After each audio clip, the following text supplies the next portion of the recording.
ایمان کو سینوں میں ہم میں سے حضرت سلمان فارسی رضی اللہ عنہ فرماتے ہیں، اور یہ مشہور حدیث ہے کہ نبی کریم صلی اللہ علیہ وسلم نے شعبان کی بالکل آخری تاریخ میں رمضان سے ایک دن پہلے ہمیں خطبہ ارشاد فرمایا، اور اس کے اندر اللہ کے نبی صلی اللہ علیہ وسلم نے فرمایا، یا ایھا الناس قد اظلکم شہر عظیم شہر مبارک، اے لوگو آپ کے اوپر ایک بہت بابرکت مہینہ سائے فگن ہونے والا ہے، عظیم مہینہ، شہر عظیم شہر مبارک۔ اللہ کے نبی صلی اللہ علیہ وسلم نے اس مہینے کو شہر عظیم کہا، روزے شہر مبارک کہا، بہت عظیم مہینہ، بہت بابرکت مہینہ ہے، شہر عظیم شہر مبارک۔ اور پھر فرمائے فیہ لیلۃ خیر من الف شہر، اس میں ایک رات اس طرح کی رات ہے جو 1000 مہینوں کی عبادت سے بہتر ہے، لیلۃ القدر کی رات، جس کے بارے میں مستقل قرآنی آیت سورت نازل ہے، انا انزلناہ فی لیلۃ القدر وما ادراک ما لیلۃ القدر لیلۃ القدر خیر من الف شہر تنزل الملائکۃ والروح فیہا باذن ربہم من کل امر سلام ہی حتی مطلع الفجر۔ تو فرمایا اس میں اس طرح ایک رات ہے کہ وہ بہتر ہے، 1000 مہینوں کی عبادت سے بہتر ہے۔ اور پھر فرمایا کہ جعل اللہ صیامہ فریضہ، اللہ نے اس مہینے کے روزوں کو اللہ نے فرض قرار دیا، وقیام لیلہ تطوعا، اور اس میں رات کو جو قیام ہے، تراویح ہے، اس کو اللہ نے نفل قرار دیا، سنت عمل۔ اور پھر فرمایا کہ من تقرب فیہ بخصلۃ من خیر، جو آدمی اس میں کوئی خیر کا کام کرے، کوئی بھی خیر کا کام ہو، کان کمن ادى فریضۃ فیما سوا، وہ ہے کہ اس نے رمضان کے بغیر کوئی فرض کام کیا ہو، یعنی کوئی بھی نیک کام۔ نیکی تو بہت وسیع چیز ہے نا، بہت ساری چیزیں ہیں جو نیکی کے زمرے میں آ جاتے ہیں، کوئی بھی عام نیک کام کرے اللہ ایک فرض کے ثواب دیں گے۔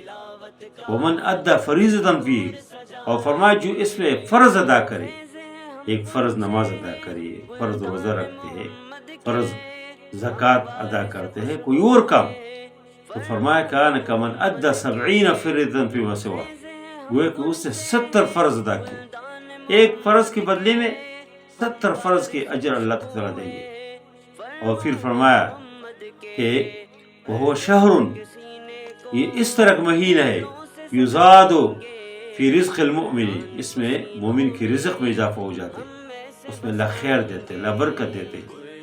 اور پھر فرمایا وہ شہر المواسات، یہ ہمدردی کا مہینہ ہے، اس میں ایک دوسرے کے ساتھ لوگ ہمدردی کرے، گھر میں جو کچھ بناتے ہیں اوروں کو دے دے، پوری دنیا اور پورے عالم اسلام کے لیے اس کے دل میں ہمدردی ہو، ایثار ہو، قربانی ہو، خیر خواہی ہو۔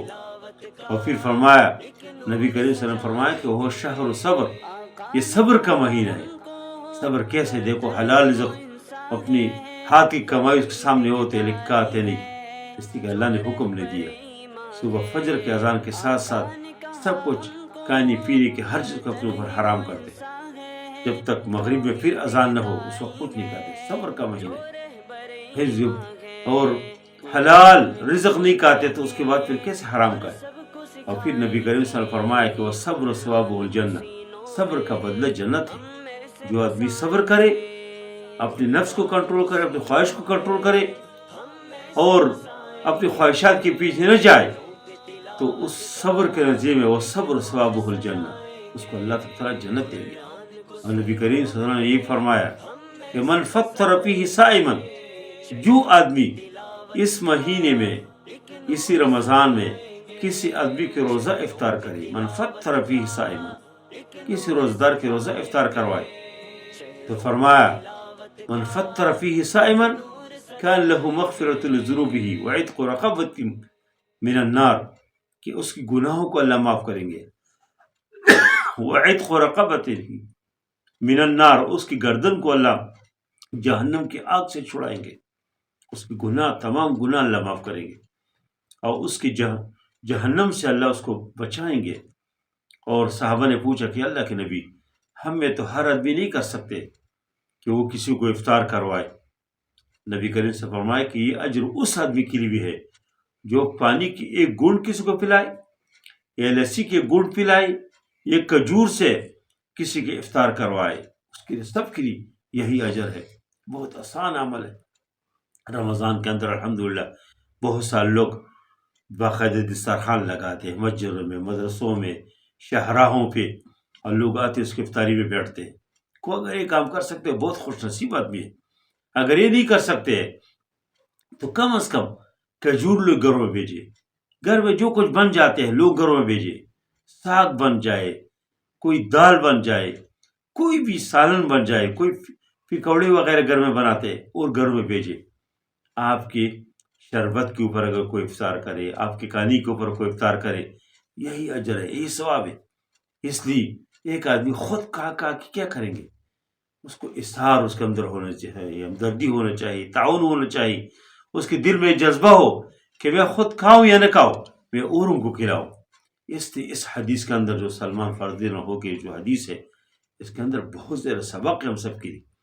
اللہ تعالیٰ کرے کہ روزہ ہمارے لیے بہت زیادہ باعث خیر بن جائے، اس میں ہم خیر کے کام کریں، ہمارے گناہوں کی مغفرت کا ذریعہ بن جائے، نیکی اپنانے کے اور نیکی راستے کے اوپر مستقل چلنے کے اللہ ذریعہ بن جائے، اللہ ذریعہ بنائے.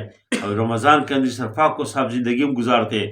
اللہ ہمیں توفیق دے کہ آگے بھی بہترین اور خوبصورت شریعت کے مطابق زندگی ہم گزارے، فتنوں سے بچ جائے، خرابیوں سے بچ جائے. یہ ان روزوں کے مقاصد کے انسان کے اندر تقویٰ پیدا ہو جائے، خشیت الہی پیدا ہو جائے، اللہ تعالیٰ کی کبریائی، اللہ کی بڑائی، اللہ کی نعمتوں کی شکر، یہ چیزیں ہمارے اندر پیدا ہو جائے. اللہ کرے کہ یہ چیزیں ہمارے اندر پیدا ہو جائے. پوری امت مسلمہ کی حالت کے اوپر اللہ رحم فرمائیں گے. خصوصیت کے ساتھ دعائیں بھی کرے افطاری و سحری میں ایک دوسرے کے لیے، پوری امت کے لیے.